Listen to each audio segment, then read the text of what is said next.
Friday the 13th, Part 5, A New Beginning, is about Tommy Jarvis going to a mental institution in the woods to try to get himself better, and we have the mass killer still on his tail. Hey everybody, John Franklin Reviewer, and as you can see, I got my movies behind me. I don't think I've actually filmed in this room since probably the Nightmare on Elm Street franchise. There was just some changes that needed to be done, at least just for this review here. On the next Jason, I will definitely be back on the couch. This is actually the stepchild, or at least one of two stepchildren of this franchise. Now, I may get a little bit into some small spoilers here, but I'll try my best to still keep it as spoiler-free as I can. Okay, well, let's just jump right into it. So going with our likes, let's talk about some characters. Well, the first one I got to talk about, he became one of my newest favorite characters, and why I actually do come back to this movie, is Reggie the Reckless. Now, this is a kid actor. There's times I think that he acts circles around some of the adults. He actually does a really good job. He is kind of the kid jokester, I guess, in this. I always have fun watching this character. Another character I want to talk about is Ethel, the redneck mother. And unfortunately, this actress recently passed away back in April. She does a really good job. I mean, she actually has a lot of different emotions. And I think I said this a couple times in this franchise. She could be funny, she could be serious, she could be scared when she needs to be. She's just a great character, and it really works. Like, I actually get involved with her character. I know she's not in a whole lot. Another character I want to talk about, and this is just a quick character shout out, is actually Reggie's grandfather. Now, the reason why I'm bringing him up, he doesn't do a whole lot. He's actually the cook to the staff and to the mental patients. But I think, and please correct me if I'm wrong in the comments section, but he might be the nicest character in this entire franchise. Moving on from the characters, I got to talk about the deaths. Believe it or not, out of these first 5, there are a lot of very unique deaths. There were a lot of unique deaths in the previous movie, I will definitely say that for sure too. But this one, I really think that they kind of really upped the ante when it came to the deaths. This one has like the most nudity, and I think one reason thanks to that is because this was actually directed by a softcore porn director. So I thought that was very interesting that they did something like that there, but it worked. Okay, so here's where we might get into a little bit of some spoilers, as delicate as I can here for people who haven't seen it.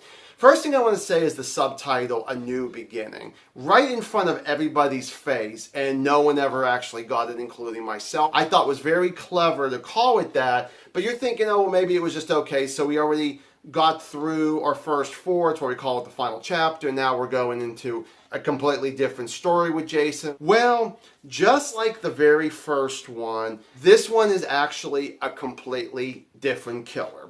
This is the 5th movie, and we go through 3 different killers. We have the killer in the first one, we get Jason Voorhees, and somebody in this one. So I kind of like the whole new beginning thing. The production company thought they were completely done with Jason. They were not, unfortunately, because people wanted him to come back. This was kind of a one and done thing. That's why a lot of people call this one of the, stepchildren of the franchise. I still thought it was interesting for what it was. Now let's go on to the dislikes. Well, the first thing I want to talk about is some characters. I want to talk about Tommy Jarvis, who is actually an adult now. They couldn't really get Corey Feldman to actually be in this. He had another movie he was actually making around the same time.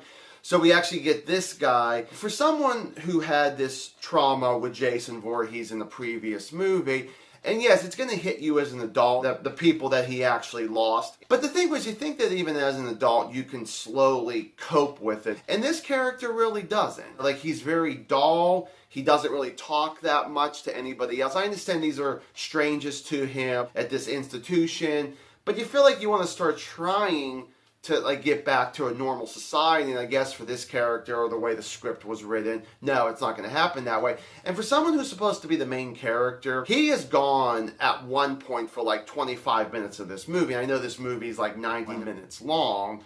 It's like all of a sudden something happens between him and another character, and then he disappears, and then he reappears later on, just out of thin air, it feels like. Another character I want to talk about is Pam. I think that she does a pretty good job with her acting. But the thing was, I think the big thing that really gets to me is that she's just not a very interesting character.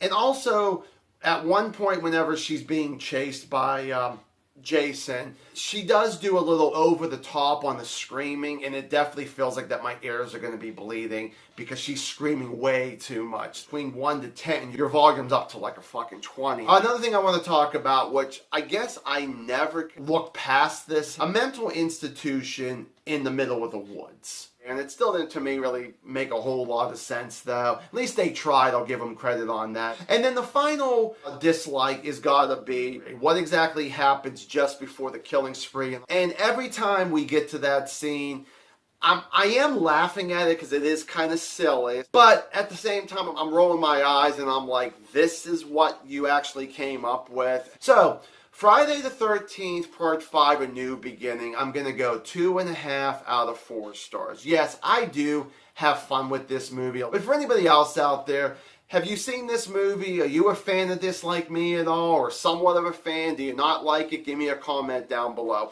Thank you guys so much for watching this video. I will see you guys in the next one.